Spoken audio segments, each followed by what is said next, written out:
Bonjour à toutes et à tous, bienvenue dans le podcast La Sueur, salut Big Rusty, on va parler de ce qui vient de se passer au One FC, One X, One 10, pardon, pour célébrer les 10 ans du One FC. Je savais même pas capté que c'était One 10. Eh ben, si, comme Ben 10. Wow. Donc bref, revenons à nos moutons.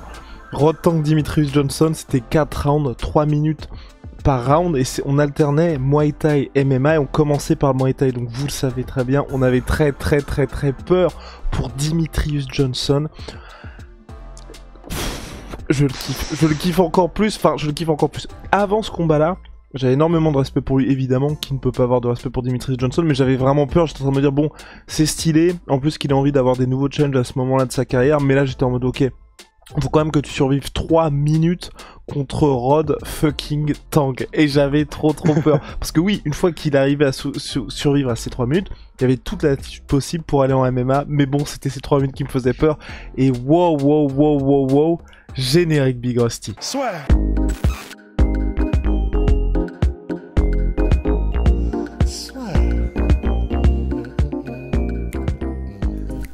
Entre dans l'octogone avec Unibet. Qui sera le vainqueur du combat? En combien de rounds? Fais tes paris sur l'app numéro 1 et profite de 150 € offerts sur ton premier pari. Si vous regardez ou vous écoutez ce podcast-là, parce que vous le savez, on est sur toutes les plateformes audio, Apple Podcast, Google Podcast et j'en passe, vous l'avez vu, Dimitrius Johnson s'est imposé par soumission au deuxième round, masterclass absolue, mais surtout, ce que je retiens, c'est que pendant les 3 minutes de Muay Thai, monsieur a regardé Rotang droit dans les yeux. En fait, alors déjà, ouais, premièrement, faut aussi que j'ai adoré.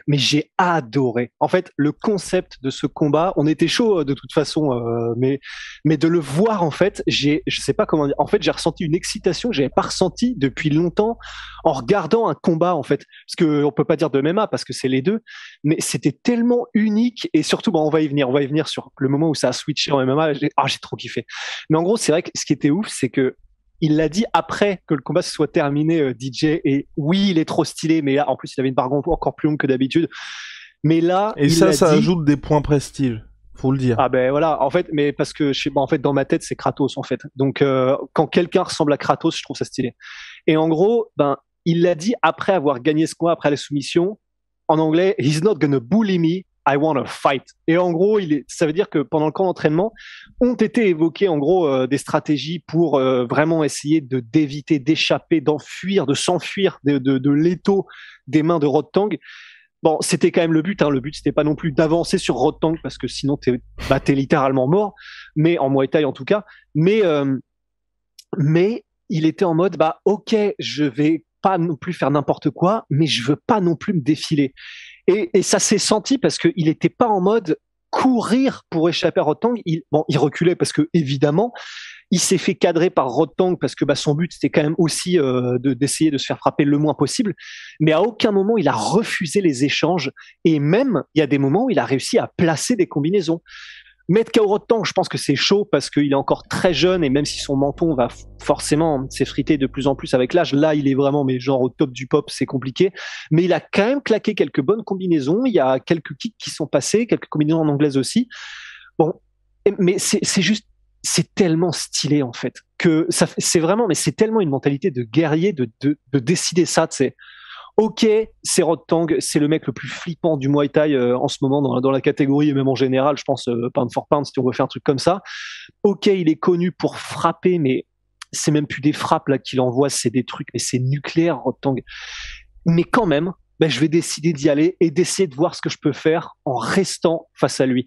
C'est mes DJ, et donc évidemment Rotang était plus massif, j'ai l'impression. Franchement, l'impression visuelle, c'était que je pense qu'il avait peut-être une dizaine de kilos de plus. Il était épais, mais comme Jaja.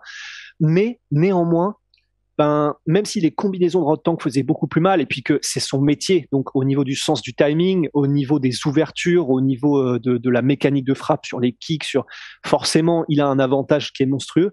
Mais c'est clair, je suis d'accord avec toi, il a pas démérité DJ, quoi. Ouais, et puis, franchement, tu vois, à part les coudes qui ont vraiment gêné Dimitrius Johnson, dans le clinch, clairement, il n'y avait pas de souci. chaque fois qu'il y avait des échanges en anglaise, bah honnêtement, je donnais l'avantage à Demetrius Johnson. Je sais pas ce que t'en penses toi. En fait, il avait la rapidité, mais tu sais, j'ai trouvé que c'était un peu un de ces bails où quand Rod Tank frappe, ça vaut 4 frappes de DJ. Tu oui, vois. non, par contre, oui. Donc ce premier round, toi, tu le mettais à l'avantage de qui? De Rod Tank quand même. De Parce que, Rod Tank parce que contrôle de la cage, parce que faudrait voir, mais je sais que je crois savoir que les notations du ONE FC sont un peu différentes de ceux de l'UFC, je crois. J'espère que je dis pas de bêtises, me prenez pas au mot là-dessus. Mais parce que tu vois, ils ont des trucs qui sont différents. Par exemple, ils ont, on l'a vu sur les combats d'avant, genre Moraes contre Wakamatsu. En gros, t'as par exemple l'arbitre qui peut dire allez, on y va, mais genre beaucoup plus vite. Et il y a le système de carton jaune, de trucs comme ça quand il n'y a pas assez d'activité. Donc ils ont des trucs qui sont différents. Les règles sont un peu différentes au ONE FC. Donc je sais pas comment est-ce qu'ils jugent, mais en tout cas moi je le donnerais plutôt à Rod Tank pour le dégât causé et le contrôle de la cage. Et puis même une impression globale où en gros, pour moi, Demetrius Johnson n'a jamais vraiment été mis en danger, mais c'est vrai qu'il y avait d'un côté Rod Tank qui avançait comme si finalement il y avait aucun risque, et c'est vrai que Demetrius à chaque fois c'était, enfin, on sentait qu'il y avait bien ce côté bon, tu peux te faire terminer très très rapidement, donc ne reste jamais dans la boîte parce que ça peut très mal se finir pour toi. Mais c'est ça, en fait, c'est con, mais j'étais tellement excité pendant ce combat. Et en gros, il y a l'impression que ça m'a fait quand Rod Tank a commencé à avancer sur DJ, c'est, putain, j'espère que je vais pas passer pour un vieux à dire ça, mais tu sais, en gros, quand on jouait à la console, quand on était petit, il y a un jeu, il y a pas mal de jeux de plateforme 2D où tu sais, l'écran avance, mais de manière inévitable, inexorable. Oui.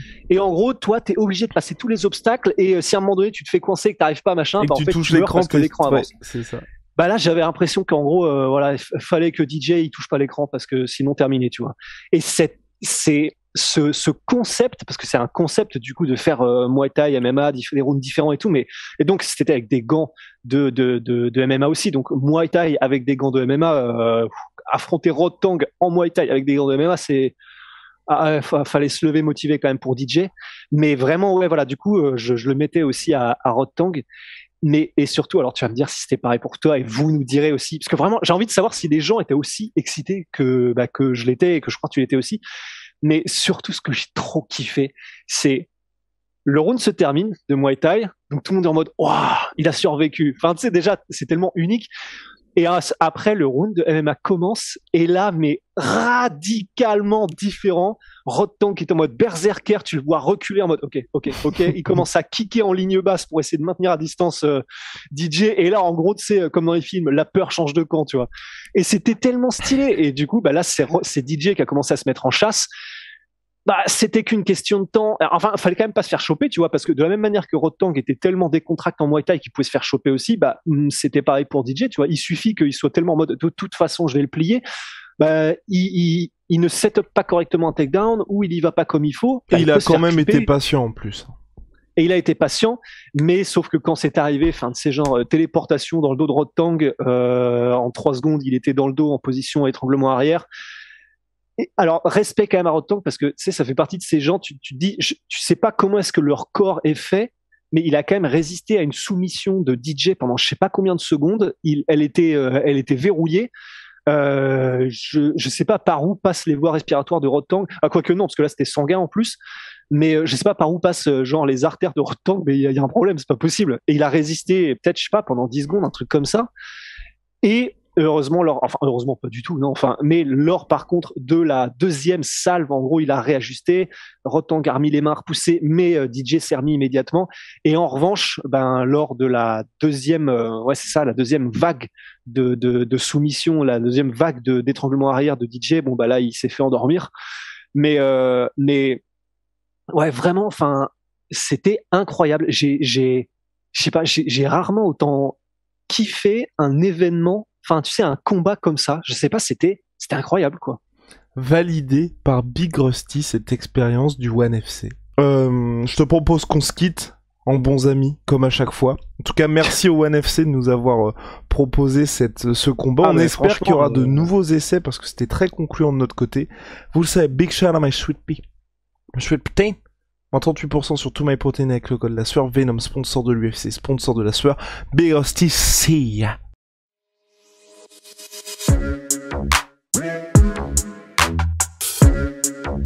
Fucking